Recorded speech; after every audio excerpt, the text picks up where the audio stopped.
Mesdames et messieurs, bonjour et bienvenue dans cette édition dont voici les titres. Fini les longues files d'attente à l'université d'Abomey-Calavi. Les inscriptions se font désormais en ligne. Une nouvelle réforme instaurée pour faciliter la vie aux étudiants. À suivre dans ce journal, un reportage réalisé sur le sujet. Dans ce journal, nous recevrons pour vous Madeleine Combeto, étudiante en deuxième année de journalisme à l'École nationale des sciences et techniques de l'information et de la communication, ENSTIC. Elle nous parlera des dispositions à adopter par la jeune fille en cas de harcèlement sexuel en milieu estudiantin. À nouveau, bonjour. L'Université d'Abomey-Calavi a entamé cette année académique 2024-2025 la digitalisation de ses inscriptions, mettant fin ainsi aux longues files d'attente. Une avancée technologique qui promet simplicité et rapidité. Mais dans la réalité, comment cela se passe-t-il? Quels en sont les avantages et les difficultés rencontrées? Sous le regard, suivez ce reportage réalisé par Fideline Sotinjo et Ores Aïtcheou pour plus de précision. Ici, à l'université d'Abomey-Calavi, les étudiants doivent désormais se connecter sur une plateforme en ligne pour remplir leurs dossiers et obtenir leurs attestations d'inscription. Une réforme rectorale qui a pris corps à compter de cette année académique 2024-2025. Mais Sony Ologou, étudiant à l'INE, Institut national de l'eau, explique le processus. Il suffit juste de remplir les informations comme le numéro matricule et votre identifiant sur la fiche de préinscription. Ensuite, vous serez dirigé vers une page où laquelle vous verrez vos informations personnelles et tout.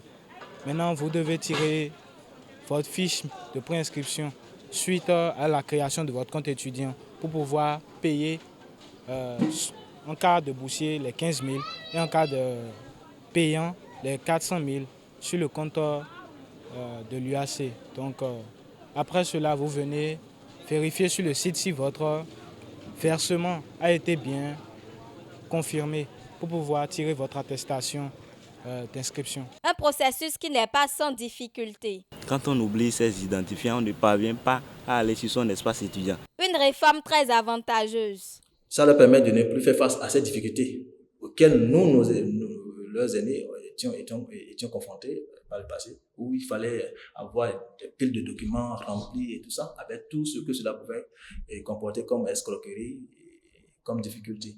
C'est déjà ça. En même temps, ça permet à l'étudiant de chez lui, de n'importe où il se trouverait, d'accord, de pouvoir s'inscrire.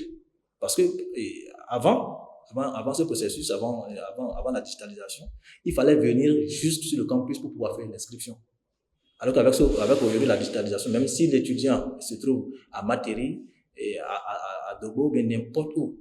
Il faut noter que la digitalisation des inscriptions à l'université d'Abomey-Calavi est une avancée notable qui reste encore à perfectionner. Le port des pelles à la cheville par certaines femmes est de plus en plus fréquent en Afrique. Au Bénin, cette pratique est perçue de différentes manières. Simple objet esthétique pour certains, les perles à la cheville ont une signification culturelle et cultuelle pour d'autres. Ruth Kebo et Ores Aïtcheou ont rencontré plusieurs étudiants qui se sont prononcés sur ce sujet.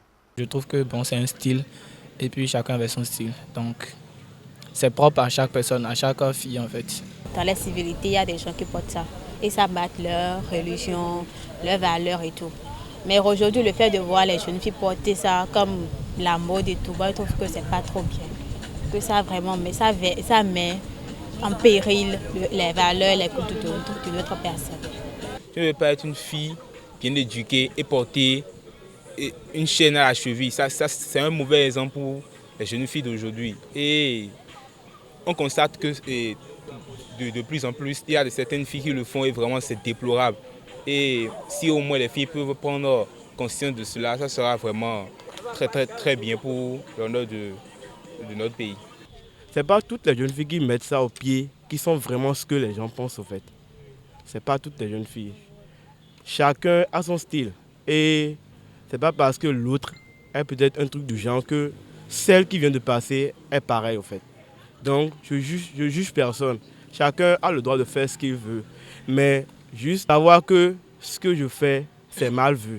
Je pense que les filles qui portent les chaînes à la cheville sont très mal vues dans la société africaine.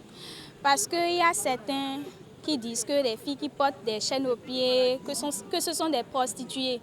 Mais dans certaines cultures, il y a des femmes qui en portent juste pour se faire belle, pour leur mari, quoi, et juste pour signaler qu'elles sont déjà occupées. Mais pour certains là, ce sont des prostituées qui en portent. Parlons à présent du harcèlement sexuel en milieu estudiantin avec notre invité. Bonjour Madeleine Combeto. Bonjour monsieur le journaliste. Pour vous, qu'est-ce que le harcèlement sexuel en milieu estudiantin? Merci beaucoup monsieur le journaliste pour la question. Parlant du harcèlement sexuel, je dirais que c'est un ensemble de gestes et d'attitudes, de paroles ayant une connotation sexuelle et susceptible de porter atteinte à la dignité d'une personne. Voilà. Alors, quelles sont les dispositions à prendre en cas de harcèlement sexuel en milieu estudiantin? Et dans une situation de harcèlement, je pense qu'il est nécessaire pour la jeune fille d'abord d'être consciente qu'elle est harcelée. Et lorsque cela est fait, il est important maintenant pour elle à ce qu'elle documente l'incident. Elle doit noter tous les détails, y compris les lieux, les dates, tout ce qui a été dit, tout ce qui a été fait. En dehors de ça, elle doit également parler de l'incident à une personne de confiance. Ça peut être un ami, un membre de famille en qui elle a vraiment confiance. Elle doit quand même se confier à cette personne pour pouvoir lui dire la situation dans laquelle elle se trouve. Parlant de conserver les preuves, il est nécessaire parce que quand il s'agit de poursuites judiciaires, sans preuve, la justice ne peut rien faire. Donc la jeune fille doit avoir des preuves, que ce soit des messages, que ce soit des courriels ou encore des photos qui peuvent servir plus tard. Il est important pour la jeune fille d'avoir ces preuves-là. Et la jeune fille ici, aussi, peut parler de ça, peut signaler ça à l'administration, je vais dire. Par exemple, si c'est à l'université, il y a une administration qui est mise en place, les autorités, elle peut aller là-bas se plaindre ou parler de ça. Comme ça, les autorités sauront comment ils vont faire pour pouvoir l'aider dans ce sens. Voici ce que je peux dire en quelques mots. D'accord. Et pour finir, quelles sont les lois en vigueur pour lutter contre le harcèlement sexuel en milieu estudiantin? Et au Bénin, il y a plusieurs lois qui sont en vigueur et qui luttent contre le harcèlement sexuel en milieu universitaire. Nous prenons l'exemple de la loi numéro 2006-19 du 5 septembre 2006 portant répression du harcèlement sexuel. En son article 21, condamne l'auteur d'un tel acte d'un emprisonnement de 1 à 2 ans et d'une amende de 100 000 à 1 million de francs CFA. Nous prenons l'exemple du cas qui s'est produit tout récemment à l'université d'Abomey-Calavi et dans le département de socio-anthropologie où la jeune fille a été victime de harcèlement. Donc, grâce à la loi numéro 2006-19 du 5 septembre 2006, la jeune fille peut aller porter plainte et la loi va la protéger parce que la loi est de son côté. Maintenant, il est nécessaire qu'elle ait toutes les preuves à sa disposition parce que sans les preuves, la justice ne peut rien faire. Donc, si la jeune étudiante est harcelée, elle peut aller porter plainte. C'est tout. D'accord. Merci Madeleine Combeto pour votre intervention. Mesdames et messieurs, ce sera tout pour ce journal. Merci de l'avoir suivi et à bientôt.